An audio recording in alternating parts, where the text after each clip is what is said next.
Домой строго по спискам. Решать, кому вернуться в Таджикистан из России, будет спецкомиссия при посольстве.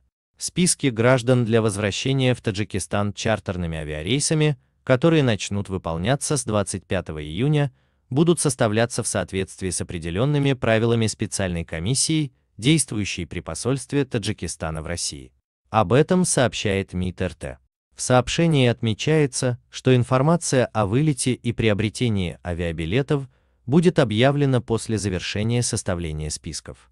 Списки формируются по обращениям граждан на электронный адрес чарта rasha@sobaka.mfa. Цены на авиабилеты устанавливаются отечественными авиакомпаниями Tajik Air и Samon Air, и их продажа будет осуществляться этими же авиакомпаниями, о чем граждане будут также проинформированы, отмечается в сообщении. Посольство РТ в РФ убедительно просит граждан не поддаваться действиям вымогателей и не приобретать авиабилеты у сомнительных лиц.